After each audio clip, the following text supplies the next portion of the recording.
We are on the third day of our summer school, whose main theme this year is on popular movements. Today, class struggles in rural and urban peripheries. These roundtables, there are 3 during the course of the week. They have always served the purpose of, aside from the panels where papers are presented, they serve the purpose of providing for some reflection on the issues, the broader issues that can guide the rest of the discussions during the week in the specific panels. So it gives context, it gives an orientation to these debates, especially this one on internationalism is a very dear issue to us and a very important aspect of our work and indeed of this theme on popular movements. We cannot separate popular movements from the question of internationalism. So my name is Paris Yaros. I will chair this session. We have with us, I'll just go down the list, MaxAjl, Jemima Pierre, Mamadou Goita, and here in Harare, Sandeep Chatra and Archana Prasad. We also have in the room 20 comrades who managed to make it to Harare this year. And we have many more watching us on live stream and in this Zoom session. So without further ado, just to reinforce that this is a very important session. We have had these debates over the years in the Agrarian South. We even had a very specific debate last year on what a new Bandung might look like, what the needs are today in terms of solidarity. This is perhaps a type of sequel to that. Let's get back to the issues and see if we can take them forward. So we will we'll start with Archana Prasad. Then we will go with Max. We will just rearrange a bit the order. Then Jemima, then Mamadou, and at the end, Sandeep. Okay? All right, so Archana, please. Thank you, Paris. I'd like to, first of all, thank the Institute's team for organizing this physical summer school after 3 years. It's really been nice to meet everybody over here and discuss our concerns and our future, for the next few years. The title of this panel is Popular Movements and International Solidarity. Well, I choose to interpret the title and international solidarity as a promotion of the internationalist perspective on working class issues and the working class movement. I mean, everybody knows that there's a famous slogan or a famous saying within Karl Marx's writing that if capital is global, working class cannot be national. And therefore, I choose to address in my brief remarks the anti-imperialist history of the women's movement from an internationalist perspective. Now, when I'm talking about an internationalist perspective, I don't mean that we have to look at the problem of women's emancipation as a common problem manifesting itself in common trends in every region.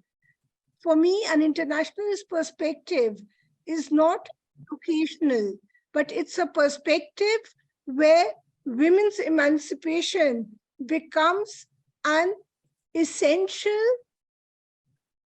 pillar of building a transition to socialism.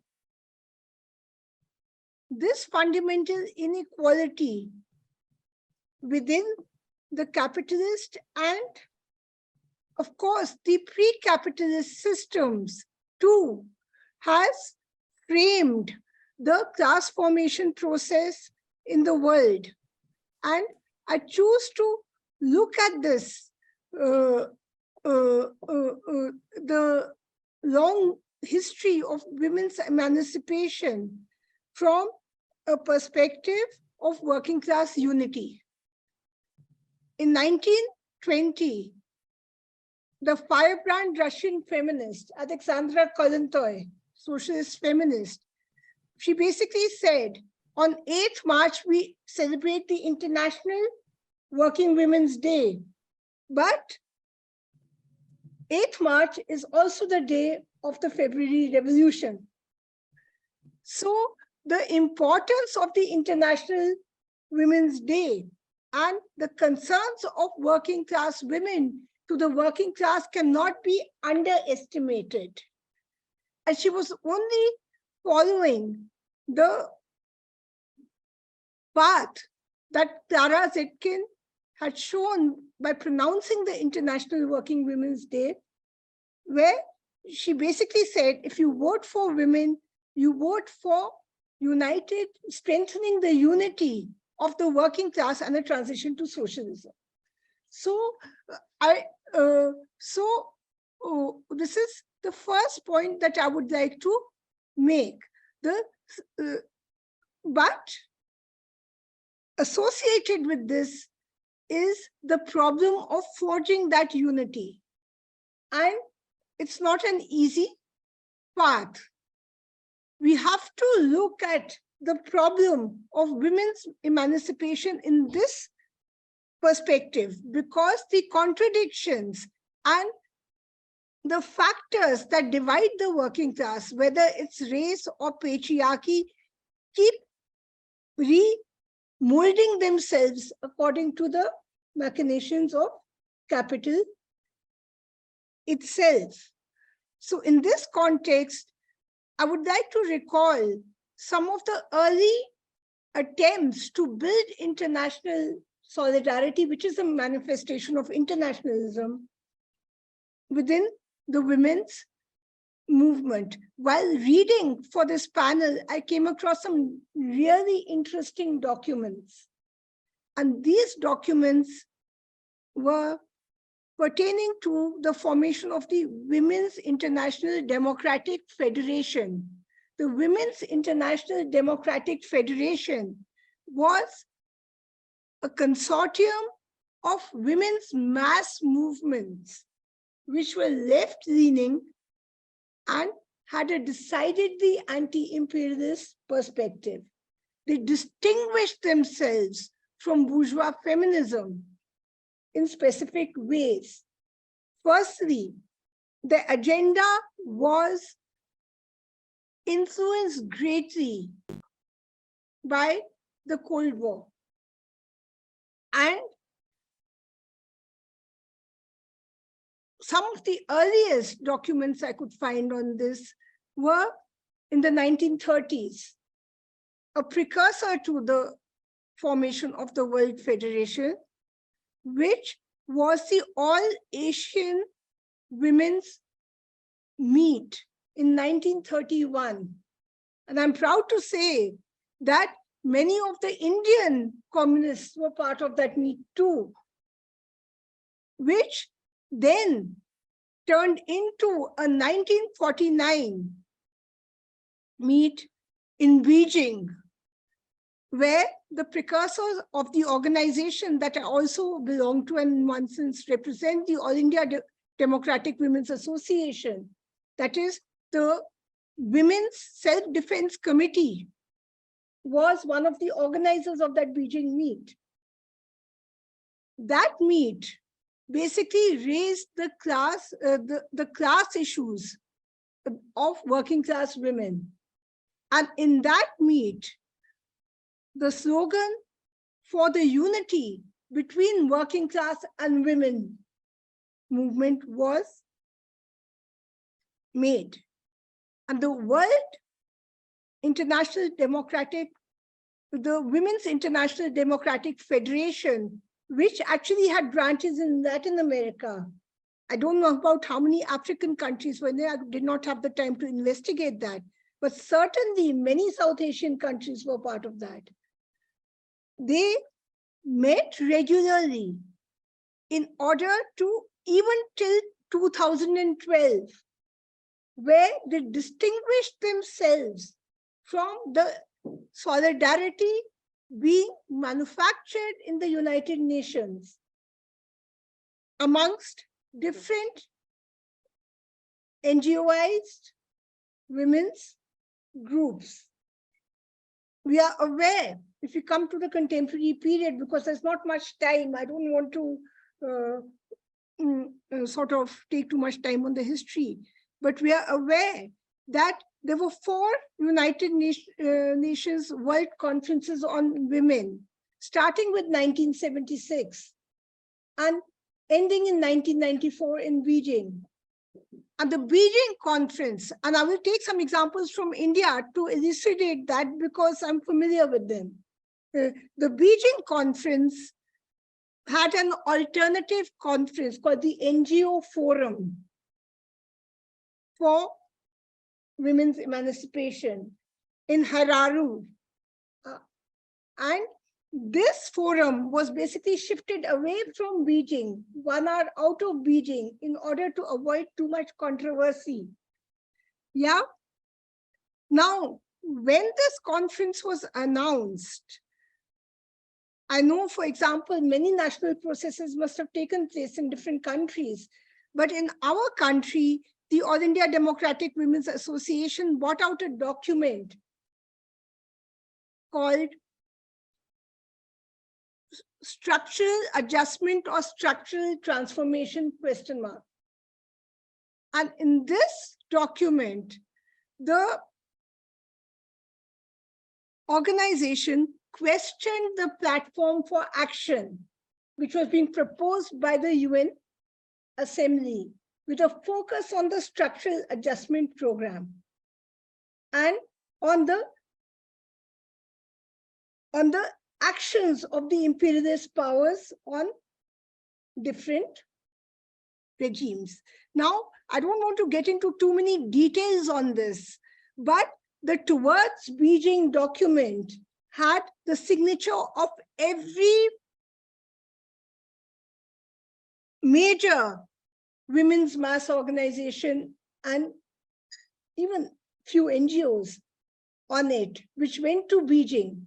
And when Hillary Clinton addressed the Beijing meeting, the NGO forum, and tried to hijack it, it was organizations like ours that basically got together a big chunk of the South and boycotted that meeting. She was forced to withdraw and the meeting carried on. But the net result of that solidarity action was that the UN Conference on Women in 1994 was forced to recognize structural adjustment as a problem. It had to introduce one whole section into its document on structural adjustment. And secondly, the other thing that happened is that, which was not adopted by the UN, these organizations asked for a monitoring committee on multinational organizations. Land reforms, monitoring committee on multinational companies, and the regulation of multinational companies and all basic services. Now, if you look at the demand charter carefully, these are not only women's demands. They are demands that should be taken up by any class struggle, working class movement. But the charter came from the understanding that women's emancipation cannot be disassociated from the larger class struggle of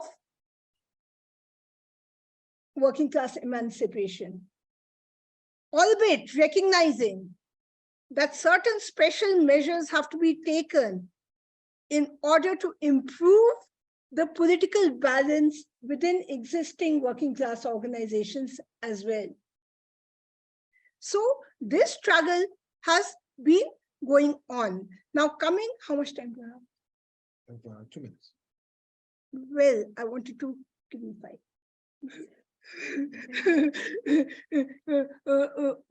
Well, coming to the contemporary period, now I feel that somehow in our solidarity actions, we have forgotten this history.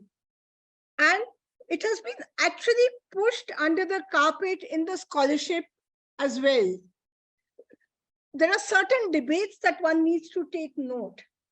For example, when the US withdrew out of Afghanistan, there was a big debate in India on the role of the Taliban. Now, the Taliban at that moment was an anti-US force. Yeah, but we need to keep in mind that US imperialism created the Taliban also. So how do we basically counter the reactionary so-called anti-imperialism that emerges and has a negative impact on the life of women? This is an open question for the women's movement right now, and there's a whole lot of debate. I can give you one example. The last document that I found on the Women's International Democratic Federation was the joint document made by the Cuban Federation of Women and the WIDF to United Nations Human Rights Council. This was basically in the wake of the American attack on Iraq.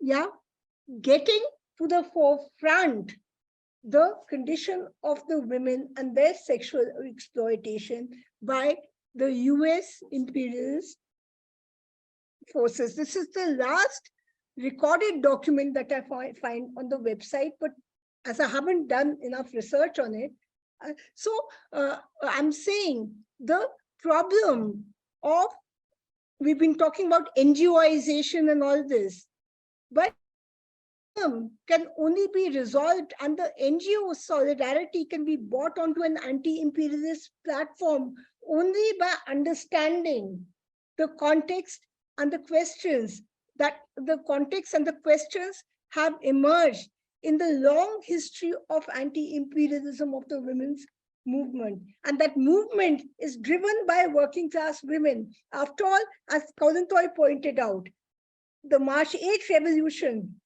the first event in that was the working class women's attack on the Tsar in St. Petersburg. So we should not forget the leadership that women have provided to the revolutionary movement. And we have to find ways of checking through international solidarity. We have to find ways of checking the reactionary tendencies within the anti-imperialist movement, which are, in my belief, the long-term manifestations of the penetration of imperialism itself. I think I'll stop here. Thank you.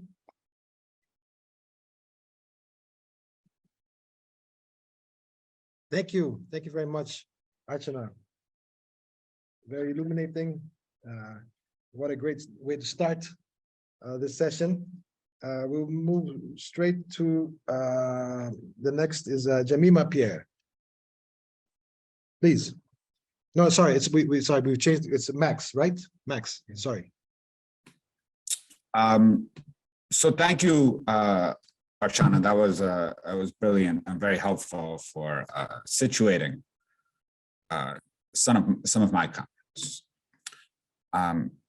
So it seems to me, following on what Archana has said, that this question of international solidarity and people's movements is one of the most fraught questions of our day. And it's fraught because it's producing enormous strategic confusion.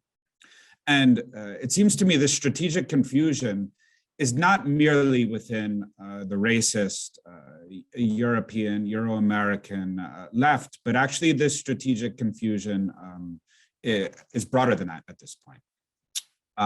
Of course, a huge portion of it is the typical confusion, which is produced by the overwhelming hegemony of Eurocentric perspectives. This aspect is, of course, the easiest to critique intellectually, although it's more difficult to defeat politically, because it has the support, directly or indirectly, of monopoly capital within the core and its cultural institutions and appendages in historical periphery, including, to talk about the Arab region, with a powerful role through the Khalij, the Arab Gulf states. This also extends, of course, to a very widespread imperialist-created civil society across the South. And this includes pervasive NGOization, pervasive Western Foundation funding, including through trade unions, and also pervasive production of Western media, or ideologically Western media, which now extends throughout the entire world and is, again, particularly, it seems to me, acute within the Arab region due to the role of the Arab Gulf states, the massive amount of capital they have at their disposal. And this has gone largely both unremarked and, I think, underknown or unknown. Right, and this, of course, extends to the university system, which is, of course, increasingly owned by the Arab Gulf states. Again, it cannot even, and it can hardly be discussed. Against this context, I think we can identify a few basic types of people's movements. In fact, without putting a positive ideological, positive normative marker on those people's movements within the modern period, within the contemporary period, within the post-Soviet, post-1990 period. So I want to have some clarity about the period itself, because I think it structures the type of movements we have, the types of discussions about solidarity we have, and what is or isn't possible. What's first significant is we're in a period where there are few, but not no, poles of material opposition to imperialism, and the poles that we have are not large. It's probably been, I'm thankful to Archana for bringing it up, but it seems to me that we don't discuss it enough that, for example, the destruction of Iraq and the imposition of defeat terms on the Palestinian national movement after the Intifada emerged immediately after the fall of the Soviet Union. Second central dynamic of this period, resistance to imperialism is often, especially in this region, in the Arab-Iranian region, is taking forms that are not linked to the historical heritage of Marxism and do not necessarily identify with the left. And of course, these dynamics are interlinked. The loss of a class-oriented anti-imperialism in some portions of the world is linked to the global post-Soviet conjuncture. Furthermore, amidst this period, we see a massive rise, a massive and escalating hegemony within both through the institutions I was mentioning, but which is now beginning to manifest in a kind of at the popular level, or at least amongst very large, well-educated, but ideologically disoriented middle classes of liberalism and regime change theories structured around calls for democratization. And this also includes a plastic and cynical deployment by imperialism of any number of contradictions, both amongst the people and within targeted states, related to gender, related to ecology, related to internal national minority questions. And these become transformations. They become weapons used against the people on the whole. We see increasingly that legitimate grievances are metabolized and deployed by imperialism to accelerate its own agenda. This is in part due to the objective weakness of the left, but it's furthermore linked to subjective and self-induced errors of leftist practice. Consider Lebanon, which saw a historic economic collapse and the acceleration of neoliberalism, not just before, but after the popular movement of 2019, 2020.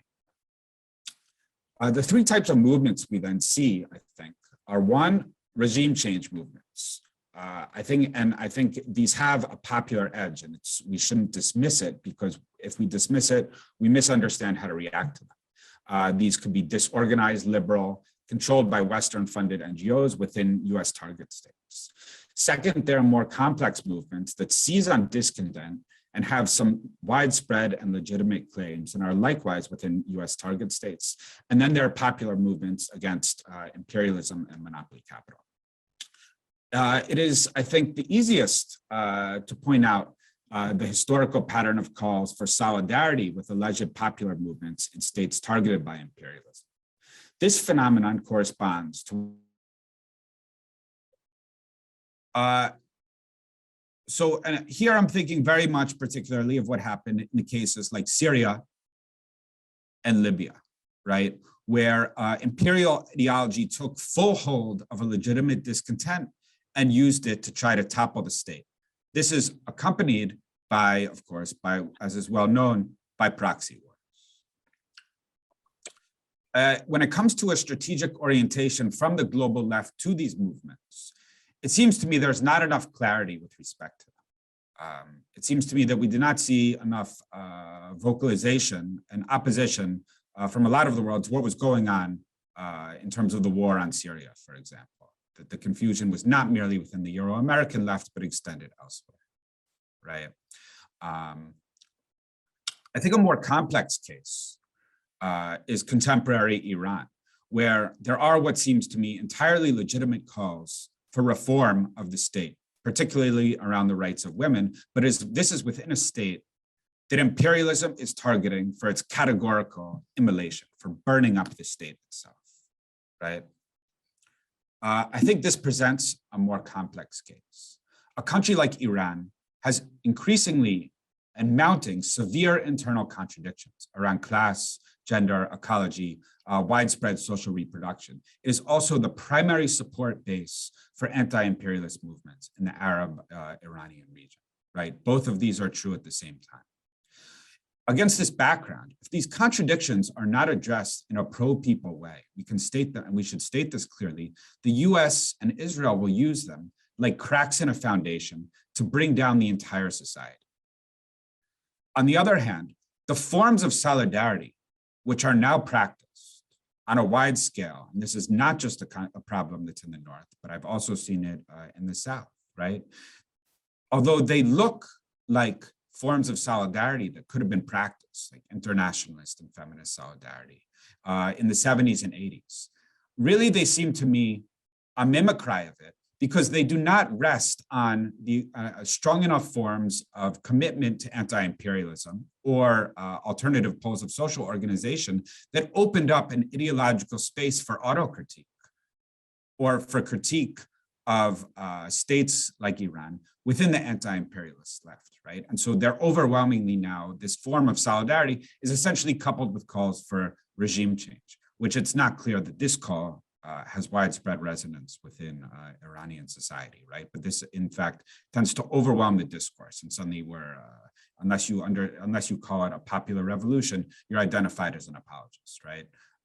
So this has to be addressed, and also this, and again, this is not just a northern problem. This is also a southern problem. Finally, of course, there are popular movements, which probably we have the most clarity about in a space like this, that are anti-imperialist and anti-capitalist within the South. And of course, these types of movements, of course, deserve categorical support. And here is where the North is most deficient, right? These movements get absolutely the least attention, right? In fact, these movements get disproportionately very little attention compared to movements that can be alchemized or metabolized or deployed in the service of regime change itself. And this is because of the hegemony of regime change discourse within the Euro-American left, where in fact it's, I would say it's almost universal across the Euro-American intellectual left is support for regime change project. There is no longer space for an ideological alternative.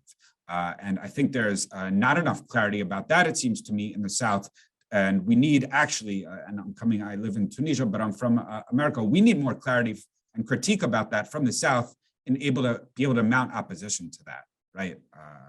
We're very isolated, in fact, those of us bringing this up. And we need more support on this because this discourse needs to be attacked and dismantled. Otherwise, it's very difficult to actually build a principled internationalism in the North itself. So those are some brief comments, and I'm going to stop there. Thank you very much. Sorry for the connection. Thank you, Max. Thank you. Yes, indeed. You've laid out very well the tendencies that are being at the same time manipulated and weakening internally the resistance to imperialism.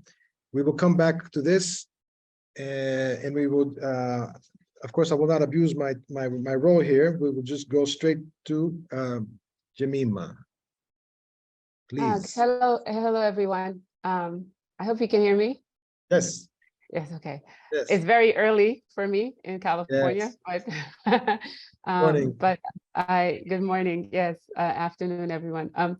I'd like to talk. Thank you, first of all, for inviting me to participate in this really important panel on international solidarity and popular movements. And my comments today are really about this one place in the region, in the Western Hemisphere, that really doesn't get the necessary attention. And so I want to talk about Haiti in particular as a way to think about popular movements, international solidarity, and also as a way to talk about the way neoliberalism and imperialism have impacted the region. And so most people know Haiti, of course, through especially whenever there are protests in Haiti, or the ratcheted up Western media presentation about violence, especially since last summer, gang violence, the narrative of gang violence and the push for military invasion, foreign military invasion and occupation of Haiti that's been taken over since the late summer by the Western media. What this narrative, of course, belies the reality that these protests had been going on for years, especially in that summer, this past summer, was for weeks, over the decision of the illegitimate installed Western government, Western puppet government in Haiti, to remove fuel subsidies for the people, pushed in a push by the IMF, which would mean a catastrophic results for millions of Haitian people. Most of them are still in rural areas in the country, and which would also lead to and which also has led to the devaluation of the currency, the tripling of prices since the summer, and shortage of gas, and so on and so forth.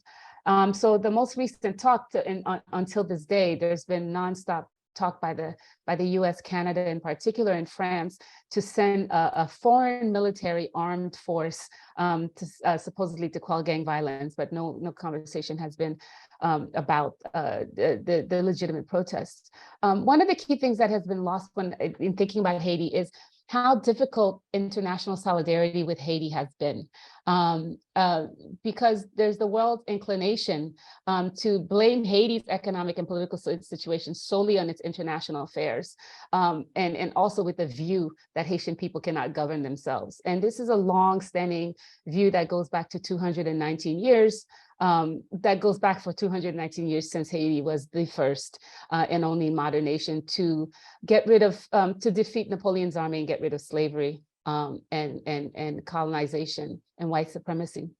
So this history has really shaped this exceptional history has really shaped the way that the world has dealt with this country. As recently as yesterday, you had the French ambassador to the UN basically saying that what Haiti needs, that 10 years ago, the UN Security Council had a secret meeting about how to take over Haiti under its tutelage and remove Haiti's sovereignty. And he boldly says this because people are bound to accept this. But one of the key things is thinking about Haiti has had more than 100 years of nonstop foreign intervention and occupation since the end of the revolution, but also beginning in 1915 when the US took over Haiti from 1915 to 1934, under the pretext that Haiti could not rule itself, but really to protect the US banks, Citibank that had taken over Haiti's central bank and was taking care of Haitian economic and policy. And I just want to read these quotes because you have the French ambassador to the UN say this about Haiti, but in 1915, you have the US secretary say, quote, The experience of Haiti and Liberia show that the African races are devoid of any capacity for political organization and possess an inherent tendency to revert to savagery and to cast aside the shackles of civilization, which are irksome to their physical nature, end quote. So I want to, if you combine what the French ambassador said yesterday and what this US Secretary said in 1915, you see the continuation of the views of the Haitian people. And so Haiti has really been the key laboratory, Western imperialism laboratory in the region. It has suffered all these occupations, and there's a current occupation that has been ongoing since 2004 when the US, France, and Canada led a coup d'etat against Haiti's first democratically elected government, which was then legitimized by a UN occupation force or multinational, multiracial occupation force that controlled Haiti from 2004 with thousands of military forces to 2007 when most of the force left, but there's a UN office that runs all the political things in Haiti right now, down to handpicking a prime minister when the president was assassinated a year and a half ago. It's interesting, people don't think about Haiti as an important site, and people always ask why Haiti. You know, since the early and part of one of the reasons is people don't understand Haiti is actually the major manufacturing hub in the Caribbean. And as early as the late 70s, it was Haiti and Hong Kong. The US government was saying that Haiti and Hong Kong would be, is it Hong Kong? I'm sorry, is Haiti and sorry, I have this, is it Hong Kong or Taiwan or Hong Kong, as it promotes a competition between Hong Kong and Haiti as a cheap market for products and labor. And so Haiti has the largest population in the Caribbean with 12 million people. It has always been a manufacturing hub. It's always been a competition with Asia, actually, for cheap labor for the region. And as the US ramps up its anti-China and its Indo-Pacific military, whereas Haiti becomes even more an attraction because it provides this labor. So there's been this need to, the interventions and occupations linked to the racism, of course, has been this need to keep to keep labor cheap for the region, for Canada in particular, which has companies in Haiti, and for the US.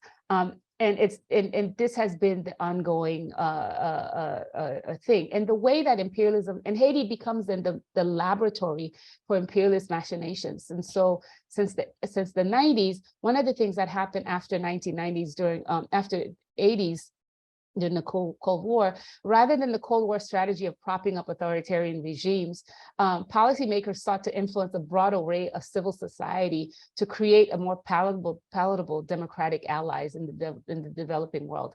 And one of the things, and most of you must know about the National Endowment for Democracy, this idea of funding so-called youth movements, young people to basically bring democracy. And Haiti was the site where they used this quite a bit through really target parties and coalitions, trade unions, using labor actually as a way to go against the legitimate government, to go against the government's, the Aristide government's attempts to actually raise the Haitian minimum wage and bring social policies for social good.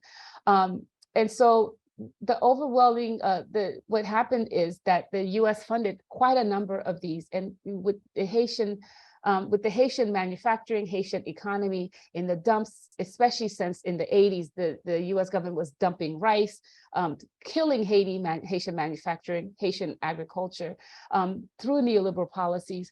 It was very easy to come in and basically fund some groups of people, young people, and lead them to push for regime change.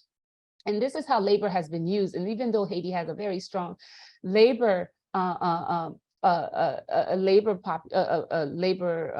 movement, it has continuously been undermined since the early 90s through the National Endowment for Democracy, through funding, and through the the international NGOs, as well as labor movements that have flown into Haiti, including the AFL-CIO, to support right-wing US-funded labor movements against the actual people, grassroots labor movements underground. And so it's important then to think about what international solidarity means when we're talking about a place like Haiti, where people can't believe that there's actually a grassroots anti-imperialist labor movement. And instead, people always focus on this idea that these groups of violent Black people can't control themselves because of the wave of the 200 years of occupation and representation of the country. And so I think one of the problems, things that we've had, I work with a group in the US called the Black Alliance for Peace, which focuses on the Western region, anti-imperialism.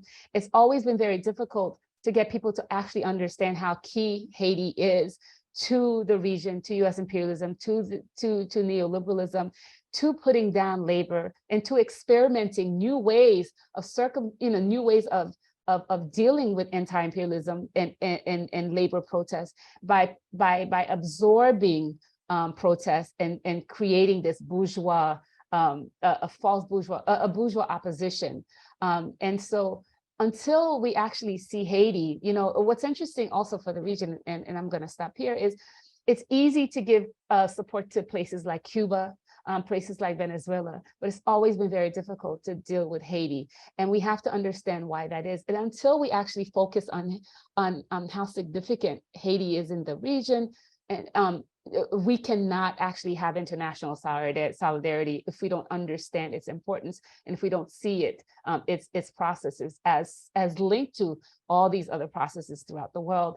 And its protests as legitimate protests of human beings looking to be free. So I'll stop there for the conversation. Thank you, Jemima. Thank you for this. Of course, there's the other, the associated tragedy to this is how the Latin American states were also mobilized. And in fact, the multinational force was commanded by Brazil. By Brazil, yes. Yeah.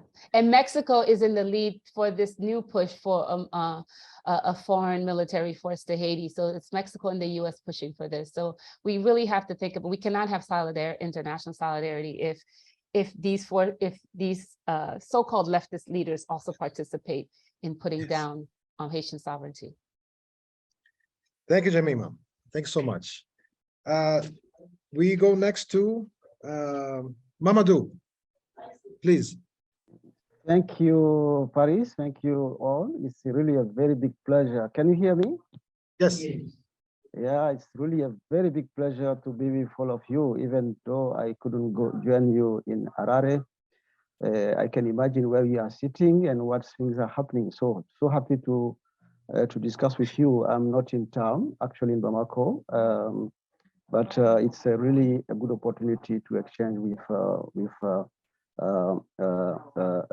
everybody here. A lot has been said on the political background of popular movement, but also international solidarity. I will try just to contextualize it in the case of West Africa, particularly taking into as an entry point my country in Mali. What is the manifestation of this international solidarity side, and also how popular movement that are actually on move are operating.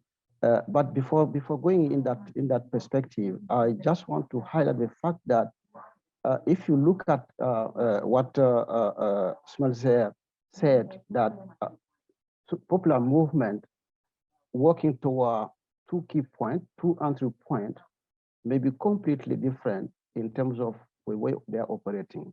One, the ones that are operating toward norms related to what is the different partial change that we can make actually.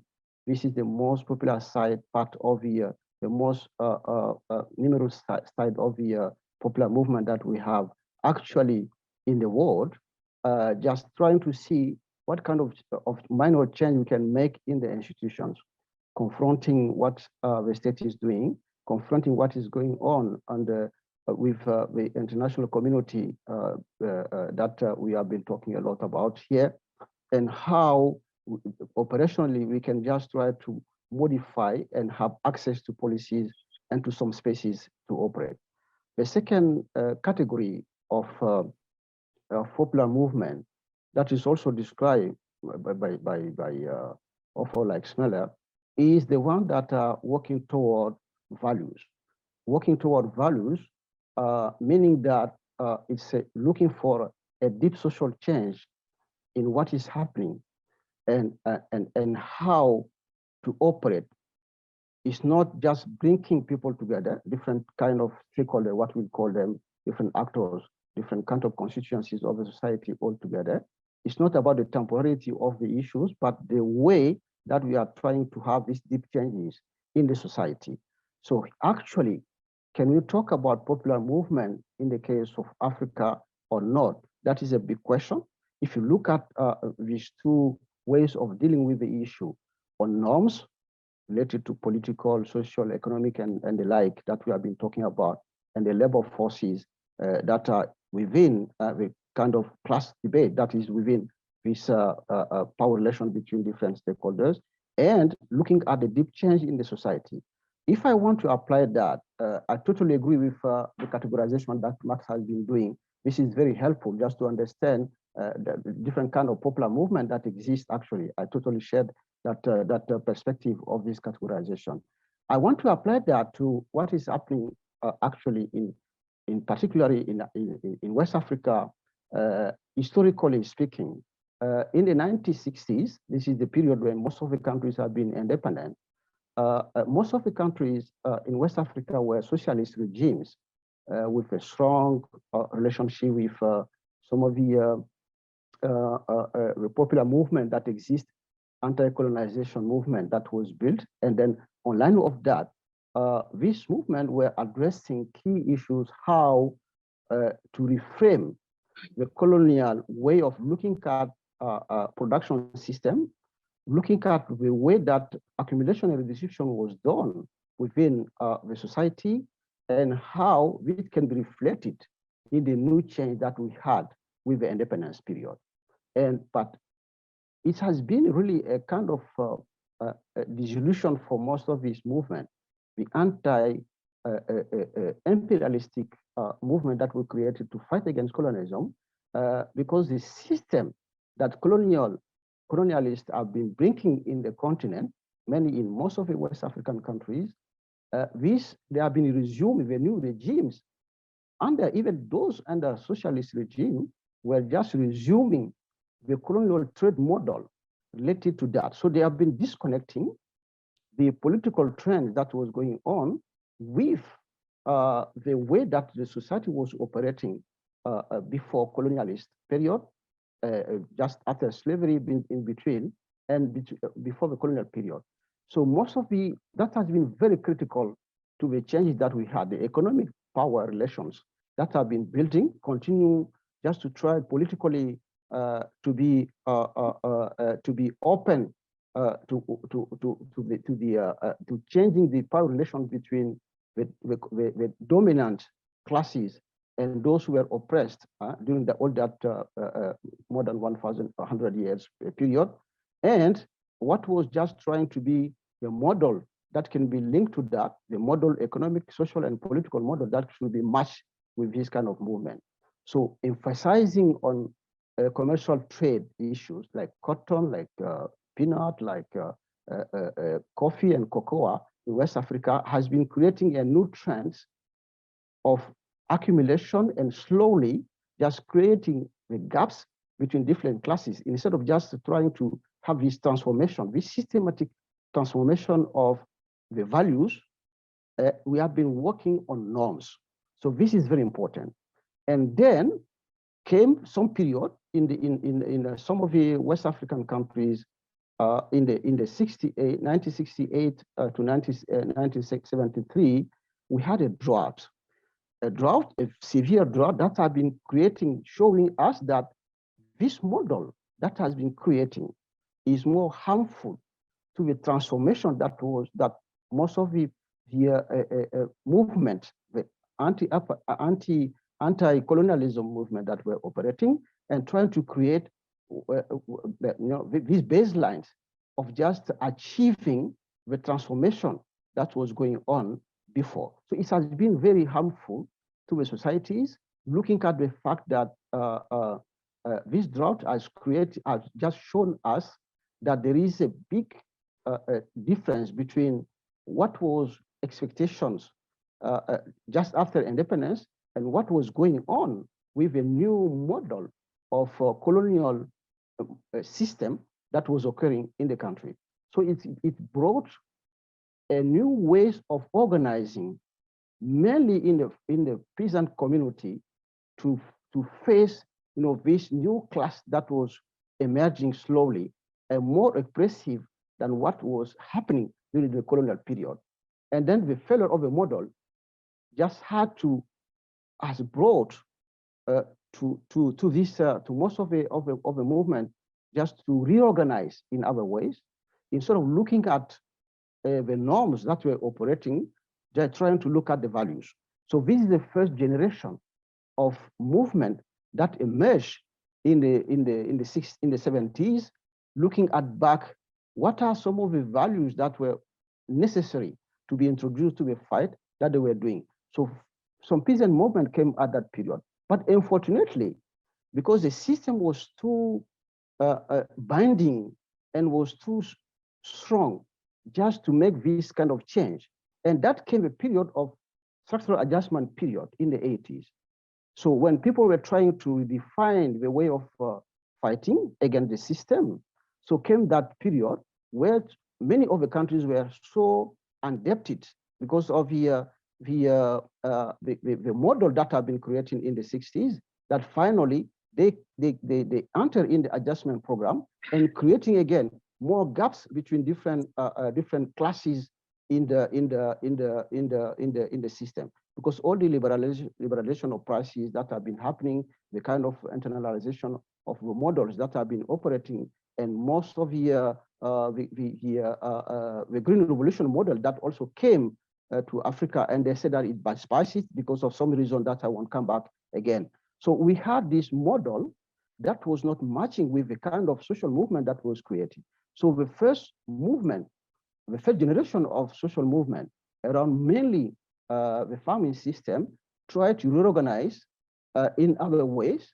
And we had the first generation, the second generation of farmers organization that came out with a nationalistic way of looking at what can be a movement and how the system are different, and people have to address their own system instead of just addressing at the regional level. And when they realized finally that the neoliberal policies that were occurring in this part of the continent were very problematic, so finally people decided just to move toward a kind of reorganization of popular movement to make them more regional, and then from national organizations to regional ones, with ROPA, for instance, that have been the first one to be created, and then moving also to other regions in Africa, Central Africa, East Africa, but also beyond that. And I will come back to that. But the problem is that this kind of organization were addressing mainly sectorial issues instead of just addressing the values that led us to the transformation and the social change that was needed. So it was about norms related to the model that we defended, not mainly the agrarian norms, but also some of the policy issues related to that. More than that, than addressing the values that were behind. So this led us also to what Mali is facing actually. And finally, because of the way of exploiting resources, mainly mineral resources, that colonialist countries became more internationalized, instead of, for instance, the case of Mali having only France in front, just addressing this model, it became an international way by corporations coming in and then depriving the country for the resources. That created a kind of frustration. So movement trying to address this issue have been completely tied up and couldn't move, couldn't use that value perspective approach of addressing this injustice that was occurring in the country, but addressing only the norms, how to find the space to debate and the space to be involved in policy processes, and then to have some of the institutional opening. And this happened, but finally we end up with what is Mali is facing actually, a completely militarization of international solidarity. And then finally, the problem is in Mali is not an issue of jihadists of that. It started with what happened in Libya, and then it was an opportunity for imperialist country to have access to resources that are concentrated mainly in the northern part of Mali, part of Niger, because we all know that Niger with uranium, Mali with gold, but also lithium and the like in this part, and oil, has been very instrumental, just trying to get an entry point, creating first a rebellion, supporting this rebellion just to say, we want to give you this space with some of the Tuareg communities, not all, but some of the tribes in that part of the country, and creating then what is called the militarization of the imperialistic view approach on this region of Africa. So finally, we end up with having 15,000 soldiers in our lands for international solidarity, to have 4 military bases in Niger, and for the first time, Germany and Italy have military bases in Niger. For these two are mainly for anti-migration perspective on the name of solidarity to fight against terrorism. So we had this in Niger at the door of Sahel countries. So with a view on Libya, but also Chad, Mali, Burkina Faso, and Niger itself. And we have the US drone base and a very strong French military base in Niger on the name of solidarity, international solidarity. So this is the kind of thing that we are facing actually. But all is about the resources, about the gap that has been created between classes that brought some of the women to get involved, and how to start just working on them. So they have been creating things artificially, and then finally we get to that. So if you look at that trend, we were going further, we can Mamadou, can you conclude, Mamadou? Yeah, I will conclude now and saying that there is a new form of international solidarity that is a very violent one, first, very violent, materialized by all these military issues that I've been saying. Secondly, that the instruments that are used for this international solidarity need to be questioned. This is the project, call of proposals and like. So hijacking all the fight that social movements are doing under project financing, taking time on administrative issues, focusing on norms instead of just focusing on values, and then creating all this kind of artificiality of a social movement that we have actually in this continent. So it's very important to address that issue, and linking it to the theoretical background will just allow us to say that it's useful actually to rethink about the way that social movements are operating in different parts of our continent. I'm talking about Africa. So I will stop here, then hoping I've been a bit longer than usual, but I hope that questions and answers will allow us to go further in the case of West Africa, particularly in the Sahel countries. Thank you, Mamadou. Thank you so much. The recurring theme in these your presentations is the increasing militarization, yeah, and here in the Americas, in the Middle East, in the Sahel. Yes, indeed. So please, Sandeep, it's yours. Thanks, Professor Paris, and thank you to SMAIAS for I follow Archana in convening this physical space after 3 years. It's wonderful to be here. We missed several people, and I hope in the coming year we can see a lot more people here rather than virtually. But nevertheless, it's wonderful to be here and be joined in this panel, this wonderful panel. The last but not the least, I will today reflect basically on 2 concrete, current and ongoing struggles, instances of popular mobilizations and assertions, and the imageries that are arising with implications to international solidarity. Both these movements, or both these protests and assertions are rooted in India with reflections elsewhere. The first of those that I will speak about in the brief time that I have, I'm going to read it to be quick, is the farmers' protest and the massive sustained mobilization which came to be developed over the last 2 years, 2.5 years, which came to be developed as the what would be called collective farmers front. We call it in Hindi the Sanyukt Kisan Morcha. So that's one. Second, I'll be reflecting somewhat, taking from a little bit from what Max was saying, the assertions of young women, particularly young urban women, and the resistance and mobilization in India. And as you've seen, Max was referring to Iran on the freedom of choice and agency as exemplified by the hijab protests. They have different renderings in both those situations. Arguably, the social basis for both these are different, and so is the form and size. But these instances among several others throw up wider possibilities on questions of international solidarity, as both these mobilizations have been subject to widespread international fraternity, as Marx called it earlier, and later solidarity. So that's how I'm going to frame it. Now, let me take the examples in turn. Firstly, on the farmers' movement. The farmers' movement started off as protests against the 3 anti-farmer laws, which was passed by the BJP government. These are anti-people laws, they are pro-corporate laws. These laws were meant to liberalize the agrarian sector, and these laws were meant to, sort of, in that there is an anti-capitalist rendering, if I may call it, for the farmers' movement. These laws essentially wanted to take away the state support in terms of procurement, in terms of minimum support prices to what farmers produce. They wanted to take away and increasingly privatized services, open it up to markets, and also, sort of the whole question of electricity, to privatize electricity, which would have met further input costs.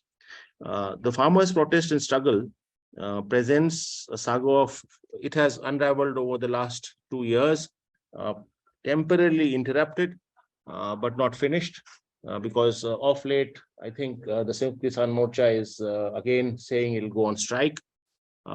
The farmer struggle protests present a saga of unified farmer struggle, as it continued dharna over a year, or a little more than a year actually, with hundreds of thousands of farmers, mostly from North India, but joined by all over, coming together into 1 million strong, 1 million strong formation, 1 million strong assertion. And this was very evident in the Mahapanchayat, or the larger collective that happened in 2021, and the national strikes, the 3 national strikes, which happened over these years. It is widely held that these protests were the largest and the longest in India's independent history, which basically is a massive imagery that they created. 700 farmers were martyred just very quickly. Thousands braved hardships, the cold, but also hunger at times, but also state violence, huge amount of state violence. And over 500 farmers organizations joined these. So it became a total national farmers front, or formation, or platform, as we may call it. Now, there are a few distinctive features that throw up some reflections for us here. Firstly, this kind of assertion brought together different farmers organizations, and led to the formation of the national platform, the Sanyukt Kisan Morcha. Peasants coming together not just from northern India, but it generally galvanized momentum of peasantry everywhere, in every single state, in every single kind of peasant formations. What it also is typified by or distinctive by is the support of trade unions. In fact, right at the very beginning, in terms of worker-peasant question, right at the very beginning, the joint platform of central trade unions had also joined it, and had also given a solidarity call. In fact, the All India Working People Strike in November of 2020 was in solidarity and together with the farmers' sort of movement. The protests were held very peacefully, in face of immense state violence, which was all over, you could see, against defamation, against attempts to fragmentation. And the fact is that these laws were passed very quickly during COVID time, just around the first wave of COVID, when there were lockdowns, thinking that there would be, the state had thought that there would be no resistances. But the resistance continued through the first phase, but also the disastrous second phase of COVID, or the second wave of COVID. These protests were totally peaceful, democratic, and I would add secular in nature. Of course, one can question whether several other agendas which peasantry has were adequately surfaced, but the fact remains that farmers' mobilizations, farmers' protests did introduce the other issues, the contradictions that there are of caste, of gender, of landlessness. One can argue that they were not at the forefront, because the instance in this case was more inspired, or let's say in challenge to the farm laws that were being changed. Now, I want to say that the farmers' movement in India brings some critical discussions, and in continuation with what has been said, to the fore for us. First of all, the images, sounds, and hopeful advances produced here as part of this massive, humongous mobilizations have become a part of common resistance imagery of the working classes and movements, certainly in India. But I have a sense that it had a lot of international resonance and solidarity, not only inspiring solidarity, but also action. Much like the protest on Shaheen Bagh, I'll come to that in a bit, earlier by Muslim women, a protest and a dharna which lasted 6 months in New Delhi, had also inspired.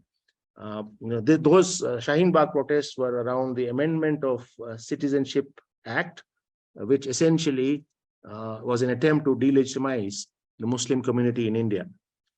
Now, secondly, what I want to say is, now, these protests, to me at least, are reminiscent of the emergence of workers' internationalism, the second half of 20th century and thereafter.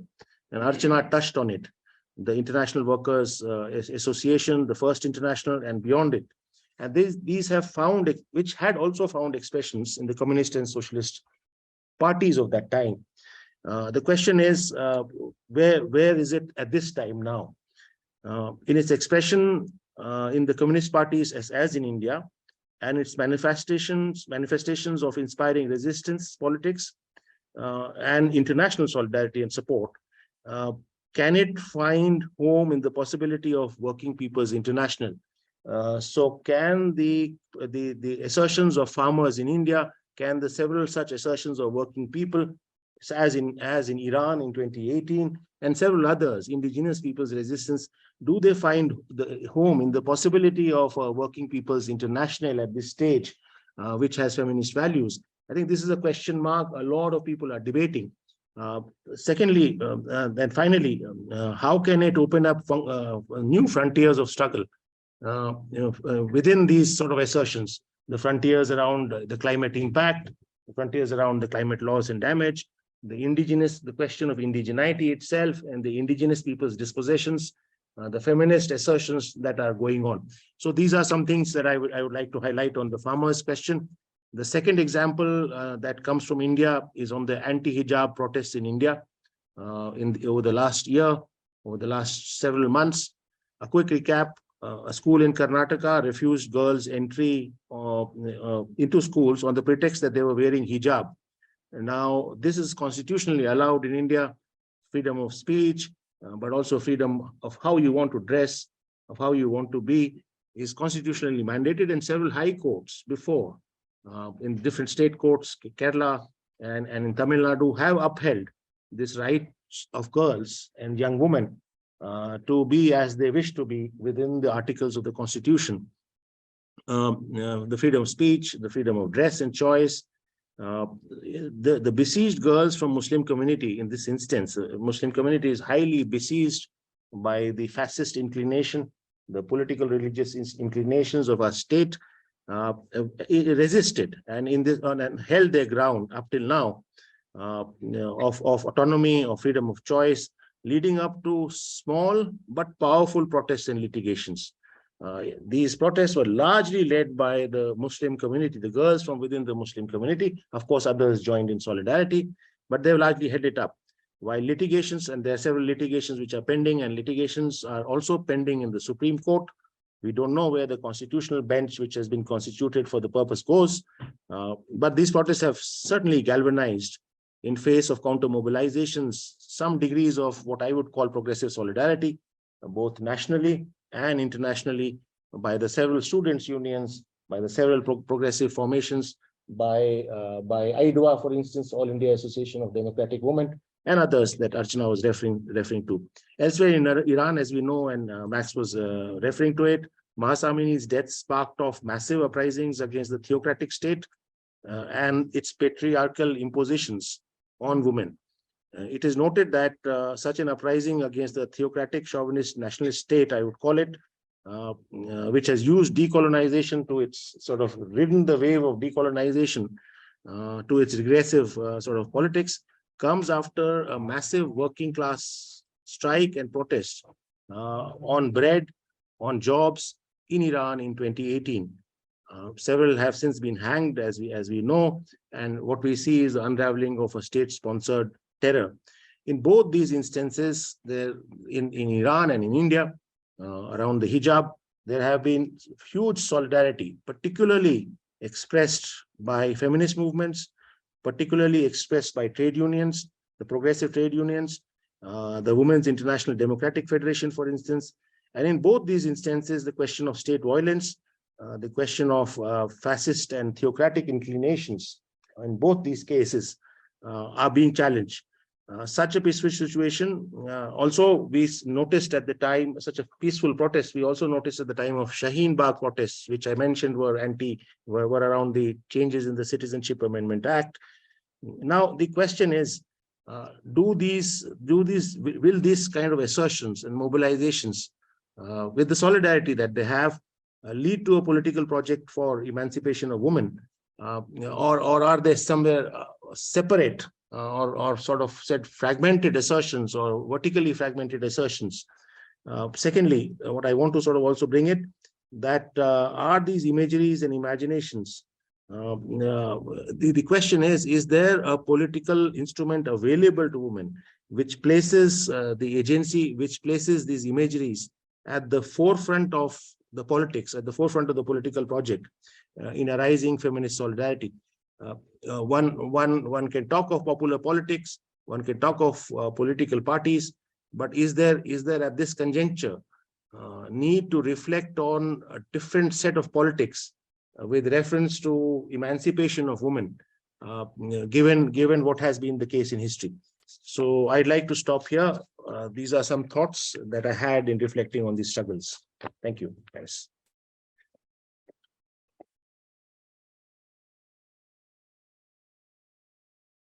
Thank you very much, Sandeep.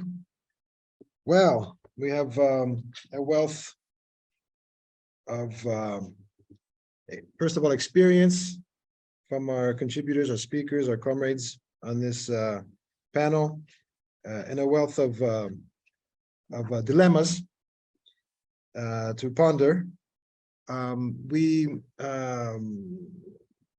As I said from the beginning, we've been promoting this exchange of ideas for some time, a long time, in fact, and we have becoming more focused now on facilitating this exchange of ideas in various contexts, so that views can be aired, so that we can become more aware of what the contradictions and dilemmas are around the world, and what possibilities there are for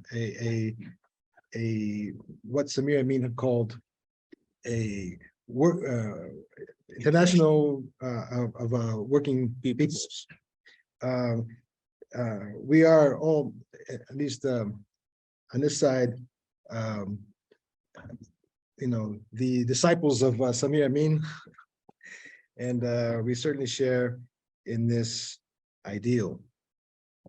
We will open it up. Let me just see if our participants here have any questions on the chat, but I will, we have our participants inside the room here in Harare. So please, any comments? We can also have a final round. We're supposedly having, we're towards the end. There's 10 minutes to go, but we can extend by another 10 minutes so we can have 10-15 minutes so that we can have some further debate. So any questions? Freedom, is there anyone online that is asking? Yeah, there's nothing. Okay.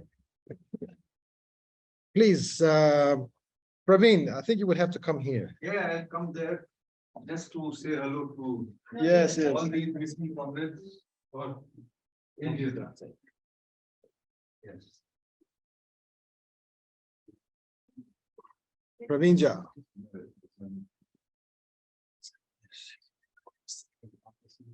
No. I just for just connecting with them.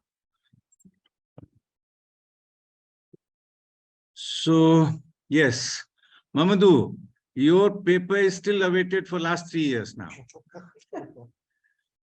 Can you hear? The one that you and our other colleague from France, huh? So No, from Bordeaux, we sent this to you. We didn't get a feedback. It was even asked me 2 weeks ago. No. Okay. 2 weeks ago. Okay. No, 2 weeks ago, he was asking me before the event when I asked him if he's going or not. All right. Okay, all right. Okay, no, I mean, I sort of don't have any specific question, but let me first of all congratulate all of you for extremely, in a very compressed time, set of very, very valuable inputs, right? Now, if time permits, what I would want all of us to reflect, and you as panelists, a little more on is precisely what I consider the most difficult question pertaining to international solidarity and so on, which is the necessary structural kind of prerequisites, which can make or mar these prospects of solidarity, etc. Right? In that sense, I mean, it's not a kind of a binary that I'm trying to create. What I'm suggesting is there has to be a lot of focus on, let's say, the current economic juncture, the way it has been shaped, the way it is kind of continuously being pushed in certain directions. And if you want to flag some of those issues in this extremely important interconnection, right? We could have had a little more conversation on that. So, if you give them some time, so hopefully it would be good to hear from all of you, because we are all kind of, in a sense, groping in the dark, sort of, what kind of very sharp thoughts can come up in our conversations in terms of those interlinkages. Thanks. Thank you, Praveen. Yes, any other questions, comments? Yes. Well, I will give it back to you all, but let's just make a couple of comments on my own so that we can move towards the conclusion. I think what Praveen is saying, so I will just interject here.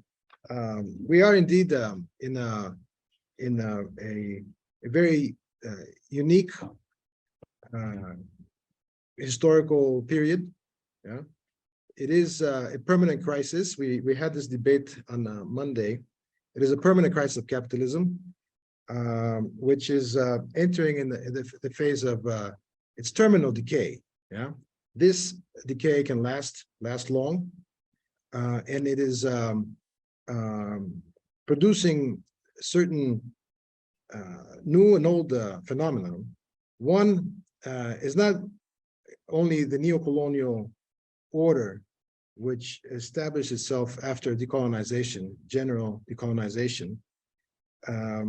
This itself, the neo-colonial order, is in a very late phase now, yeah, where neoliberalism has devoured, yeah, societies, devoured social formations which were already vulnerable, and created populations which have no future.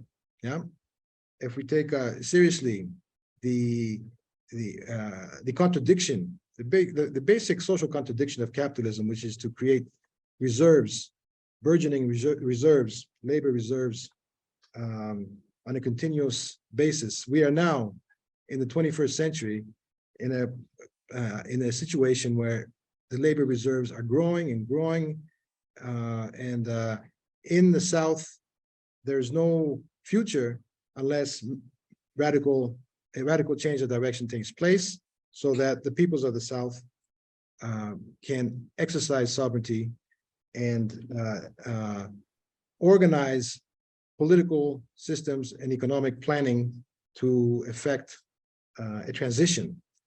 One aspect of this late phase of neocolonialism is the fascist phenomenon. Popular forces in the South now, in several cases in India and Brazil, have been mobilized. Yeah, it was said by Max and in fact everyone, Jemima, how there's a popular a social element that gets mobilized for reactionary means. This is becoming ever more systematic. Yeah, and there is and it is, of course, in every case you will find particularities, but what brings it all together is a system which creates these labor reserves on a permanent and growing basis. The beyond the fascist phenomenon, we have a decay, a regression into modern semi-colonial situations, and these are, we have had this is a serial phenomenon. The whole Sahel is succumbing to it has Mamadou has pointed out the case of Niger, Mali, but if you go across Somalia, and the expansion of military bases anyway, is putting all these countries on the brink of a semi-colonial rule, yeah, where you have occupation forces occupying territories with personnel coming in and out with no control over what normal sovereignty, even the basic sovereignty, controls. This applies to Haiti. Yeah, Haiti has been occupied and reoccupied and reoccupied, and now it's on the brink of another invasion. And of course, the Middle East itself is in the western part of Asia, from Afghanistan to Iraq to Syria, have all succumbed. Yeah. So this is the state of affairs, which we actually collectively today we alluded to and illuminated. Yeah, its dilemmas and contradictions. There's also on the other hand the rise of China and the role it's playing in subverting the imperialist structures. We talked about this on Monday. So that is the case, the situation in a more systemic sense that that we need to keep our eyes on as well. I mean, these invasions are part of a process which is part of the system in this decaying terminal crisis. Yes, there is a question here. Sorry, where was it now? Go to Q&A. Q&A. Open it. Okay. Thank you. Nancy. Nancy is here. Thank you for the presentations. Could Jemima please elaborate further on the lack of global South solidarity for Haiti? Are the differences between Anglo-Francophone extending solidarity? And thank you. I hope Agrarian South Network will do more on the Haiti question this year. Fantastic. Thank you, Nancy. So I think the best, given our time constraints, the best way is to hand it back to you. And Jemima, you can also refer to this question. So let's just go back down the same order. No, you want to? Oh, come on, Archana, please. Archana will start, and please take. We are 5, so 3 minutes each to wrap it up. Thank you. And I'm sorry. Yes. You say constructional issues. No, just you can respond any way you want, but we don't have much time left, so let's try to bring it to a close. Okay, so I think the issue that was raised by Praveen about the structural conditions for solidarity, I mean, it's obviously a very important issue that on which several debates are taking place. But I obviously agree with the fact that actually delinking is one of the most important structural issues that is required to build anti-imperial solidarity. Because if you look at even the women's movement today, Beijing plus 20, Beijing plus 15 before that, you see what are the demands? The demands are a common school system, food security, land reforms, control of multinationals and commodification of women, health for all. As I said earlier, which I could not elaborate, they are basic services. And basic services which should be provided by the state. Now, if you look at the UN documents, they're basically trying to tinker with the system. They're not engaging with the system. Whereas what we want is an engagement with the system, which is why I also said that the emancipation of women is not possible without the emancipation of the working class, and the emancipation of the working class is not possible without the emancipation of the women, because the entire terminal crisis is what we've been saying, but maybe one should delve into it more, is the crisis of the very survival of the working class, which cannot happen if the current system keeps reproducing itself and exploiting people more. So obviously, I mean, I agree with the broad argument that people have been making and we've been all making, that delinking and the accountability of the national sovereign state towards its people is a necessary structural condition. But having said that, I just also want to just add one small thing to what Sandeep said on the CA and all. I can just tell you from my experience of organizing that I think the solidarity is not that apparent also, because we did try to organize throughout the country on some of these issues of the Muslim women. And actually, the polarization has become so ingrained, and that polarization is actually a manifestation of the fundamentalism and the corporate relation, the marriage between corporate capitalism and fundamentalism, which you see in many southern countries today. Yeah. So we found that actually non-Muslim women coming out were either the converted women already, yeah, or people who are generally part of the broader democratic movement. It was very tough to get out the ordinary woman on CA, even though these citizenship laws impact all women's citizenship, as you can see in Northeast India, in a fundamental way. So I think what we are dealing with is a really vexed issue where the polarization is actually backed by globalized and internationalized corporate capital, which you call the terminal crisis of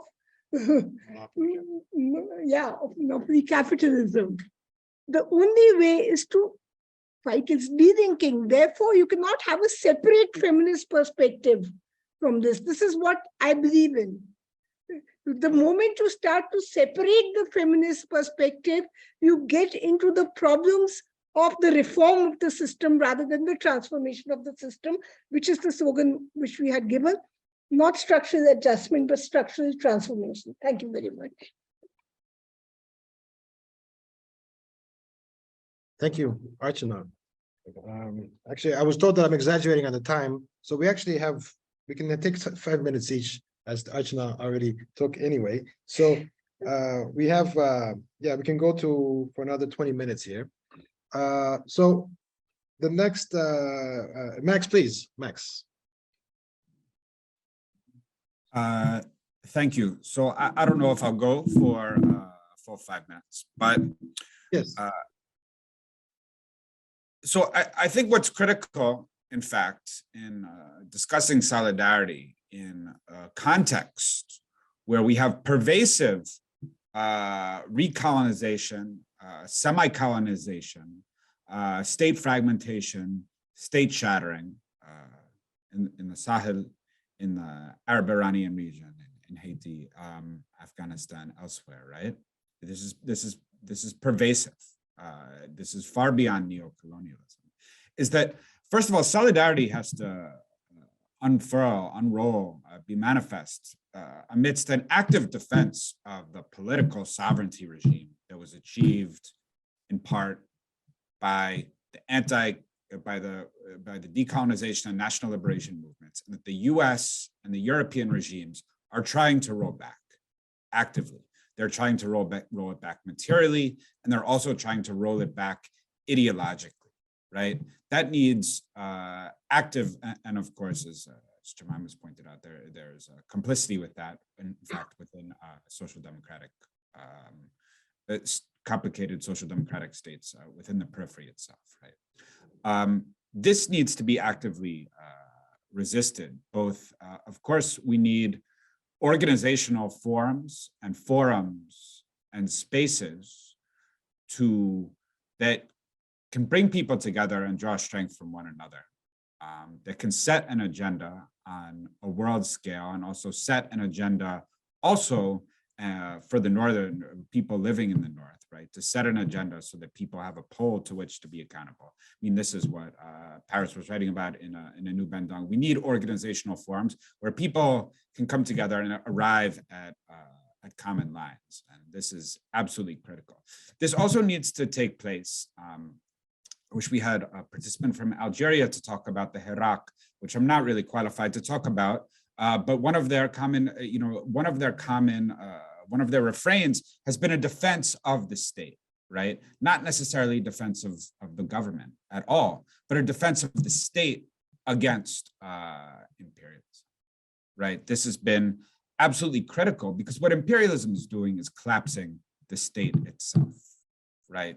This is a huge problem. And once it collapses the state, it's very hard to reconstitute it, right? And it's failed to do that in Syria. Although what it's doing with economic sanctions is now getting very close to it. I mean, this brings me to the third point, which I want to respond to some of what Sandeep said. I mean, I do not consider it either helpful or accurate to be calling the Iranian government, which has huge internal contradictions, a fascist state. Fascist states do not support national liberation movements in their surrounding region. Iran is the major logistical backbone for the national liberation movements in Yemen, in Palestine, the national sovereigntist movement in Lebanon, right? The Syrian state would not exist if not for the Iranian state, which would be a massive crisis of social reproduction. Neo-fascist, fascist states, or if we accept the term sub-fascist states, historically do the opposite, right? So this is not a question of downplaying contradictions that are internal to Iran. This is a question of arriving at ideological agreement about the nature of those contradictions and how to address them while balancing both the positive external role and often negative internal contradictions, and also having a line, let us say, a line that reflects a balance of those issues and orients how we then orient to popular movements or complicated and internally fractured movements within those states. For example, I mean, it's not a peaceful movement in Iran. Peaceful or democratic and mass-based popular movements in most states in the world system, including in the US, do not run around murdering state security officers in general, which has happened at a very large pace in Iran. It was a prelude to the regime change operations in Libya and Syria. And insofar as we don't mention that in internationalist, pro-sovereign, national liberation-oriented spaces like this, we're going to have trouble arriving at clarity about what the line needs to be and how to defend that line in our political work going forward. So I think these are very important issues to keep in mind as we struggle through. Thank you. Thank you, Max. Thank you very much. That's Jemima, please. Yes. Thank you, everyone. I really appreciate it and the presentations. I wanted to pick up on Max's point that, you know, and I think Paris, you're right in terms of this moment we are, this late neocolonialism, and you know, there's you said semi-colonialism, but I actually think, you know, we have outright colonialism at this point, and this is why I think one of the problem with looking at Haiti is the inability to see Haiti as unexceptional. And so then we don't see, for example, Haiti is the perfect example of the complete collapse of the state. There is no state. We have no elected leaders in Haiti. From 7,000 at the beginning of the coup d'etat that the US, France, and Canada initiated in Haiti to 2023, there is no elected government. There is a core group of multinational, of many nations, including Brazil, running Haiti that makes decisions. That to me is complete colonialism. And if we don't understand how it is that was allowed to happen from 2004 to 2023, with help from the global South, with, you know, a military force, which actually makes me think about Mamadou's point about international solidarity as could be a violent phenomenon, where you have a coup d'etat, a military occupation led by people from the global South, from Nepal, which, you know, Senegal, Ghana, all over Latin America. These are the soldiers, you know, occupying Haiti on behalf of the US. Then which leads me to these, in this moment, these so-called international organizations, the ideological war of the UN as this democratic global, you know, representative institution, because a lot of these people who were part of the occupation of Haiti thought that they were in solidarity with Haiti. I think a lot of people thought they were helping Haiti. The global NGOs, all the young people from the African continent, from Latin America who were in Haiti, they thought they were helping Haiti, despite the fact that they were upholding US imperial machinations, right? Upholding these violent displacement of people, the violent put down of protests against occupation, but also against, you know, complete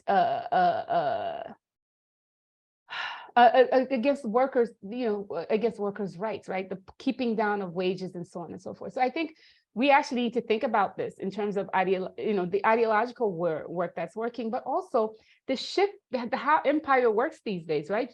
So the US, in terms of, we think about proxy wars, right? Which we're in, you know, there's one right now. The way the US uses the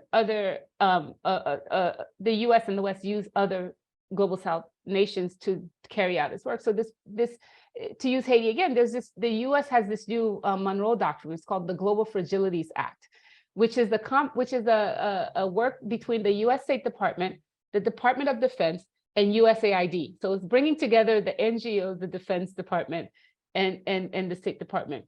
And the Global Fragilities Act is basically to deploy colleagues and allies to do the work of the US. And the first two nations that they're implementing it on are Haiti and Libya, the two nations destroyed by the US and NATO. So it's really interesting to think about how, if we don't lay out the political, economic, and ideological framework of the way that empire is dealing with, the loss of power and late capitalism, we cannot actually understand how a place like Haiti has a lot in common with Iraq, with Libya, and how then we wage solidarity that is not a violent solidarity on behalf of imperialism. So that's all. Thank you. Thank you, Jemima. Thank you very much. Question as well. Sorry? Question to Jemima. The question to you, Jemima, the question was, do you remember? You're on mute. Yeah, so I see the question. There's lack of solidarity there is a lack of global solidarity because there's an inability to understand Haiti, to understand Haitian circumstances, but also to understand, to not see Haiti as an exceptional case. And I do think it does matter to talk about gender, but it also matters to talk about race. I think there's the very clear notion that this Black country, the stereotypes that come up with Haiti, whenever there's a protest, they say it's gang violence. And so you see images of gangs, you don't see, so even you can have solidarity in Haiti, you don't see the protests on TV. What you see are young men holding guns, right? So there's an inability to think of these Black people as being able to have legitimate protests against cost of living, the declining, their declining life standards, and so on and so forth. And that goes back to 200 years. And that's why I started with Haiti's history, because if you look at the media of the representation of the Haitian Revolution from 200 years ago, it's very similar to the representation of protests now, right? This idea that these are savages that are running around killing each other and killing foreigners. And we cannot get out of that. And that happens, of course, for the African continent, I think, a lot. But I do think there's an inability for people to not exceptionalize Haiti. And the first step that needs to happen is that we cannot exceptionalize Haiti. We actually have to link it to to what's happening in the region, what's happening in the Middle East and Africa. And that's the only way actually we can begin to see it as a normal place where people actually want to live, but also are protesting against this global system that's tearing them down. So there is no solidarity, I don't think, but there can be. Thank you, Jemima. Mamadou.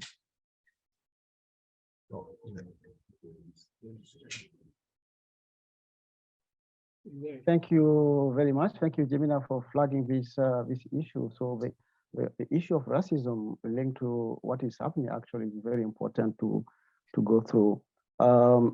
Just to come back to what Praveen was saying, the economic model has been very instrumental in what is happening actually in the Sahel country particularly. I mentioned it really. This is the very important point. What we see is there is actually an intensification of the extraversion of the economic system all these countries. We have been started by that.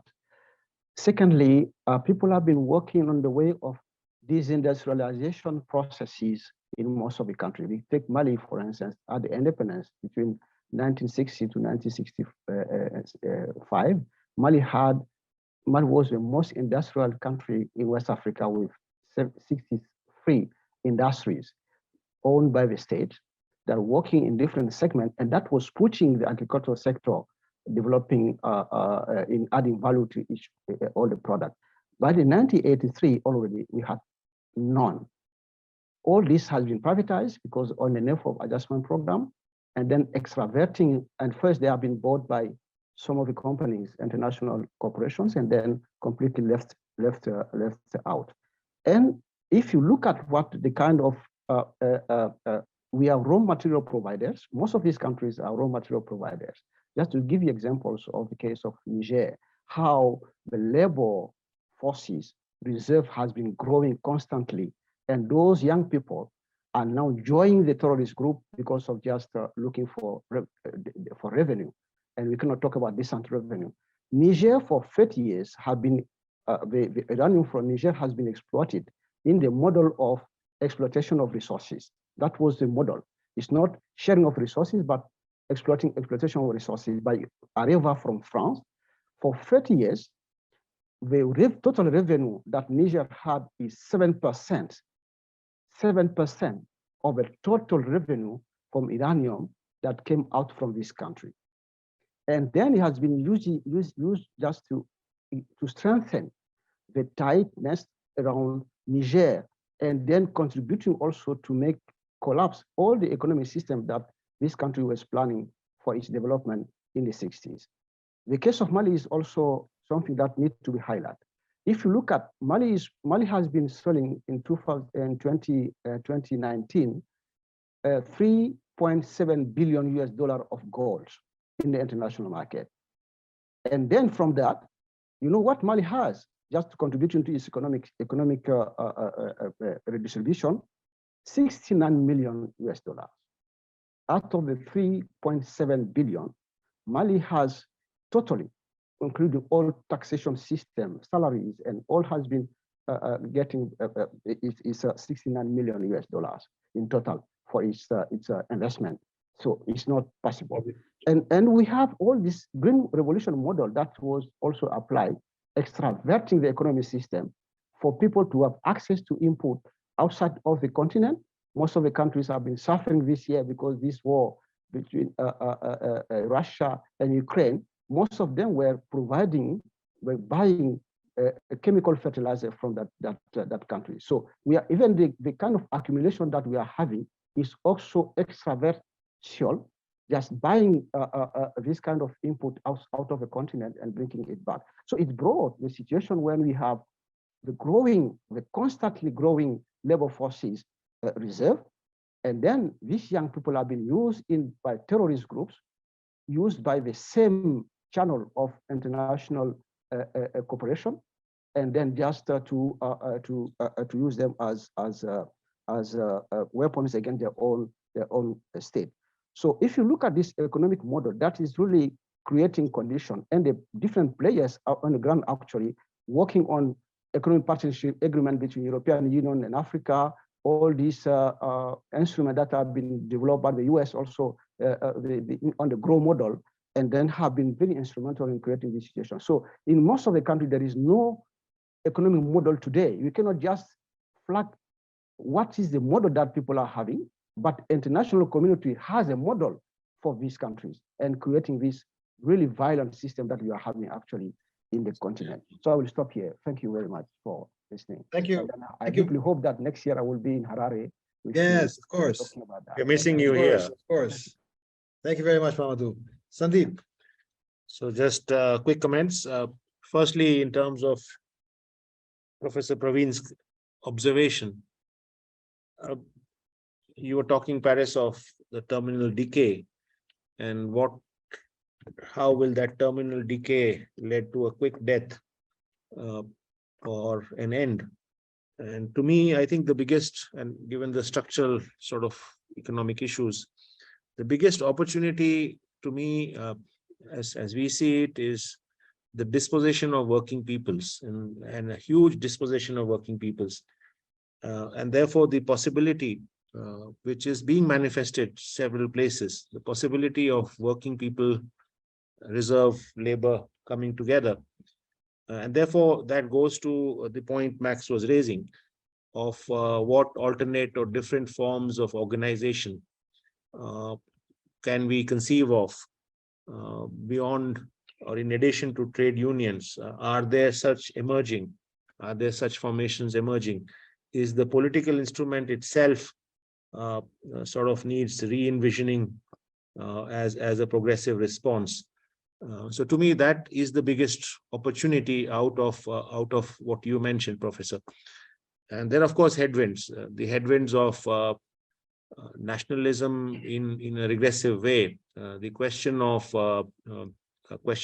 religion, or the question of new divisions, imperialist divisions that it creates. So I think that's how I tend to think in response to what you said. Now, with reference to what Max was saying, Max, you're right. I stand corrected. I indicated, and there are contradictions in Iran, as you all know, but I was indicating the theocratic inclinations of Iran and the fascist inclinations of India. So perhaps that overlapped. And for sure, there are huge contradictions in both those instances. That is how I would like to respond to the important point you made that Iran has a sort of revolutionary past and has offered international solidarity in the instances that you outlined. In fact, in India, this is the biggest difficulty in going as the Western countries have gone, or as the Northern countries have gone in criticizing Iran. This is a difficulty, despite the kind of state, the kind of government we have. It's very difficult to, not for the reasons that we've been listing, but it's very difficult because it has a South-South past. It has a progressive past or a progressive dimensions to it. And I think it's in this space I'd like to respond to what you raised with reference to my comments on Iran. And I think that's how I would like to respond to what was in the 2 minutes that I had. Thank you. Well, we made it on time. Yes, excellent time keeping on my part. Yeah, congratulations. Before anybody else does. Well, thank you all so much. It's been a great pleasure to have you. Our exchange of ideas has really been profound in these 2 hours that we've had together. We will, I guarantee you that we will have sequels and platforms to carry on this very urgent and crucial debate. So, and we also, of course, hope to see you, all of you, yeah, Max, Jemima, Mamadou, here in Harare next year. Yeah. So thank you very much. Thank you. Take good care. Thank you so much. Take care. Thank you, everybody. Thank you very much. See you soon. Bye-bye. See you soon. Bye-bye.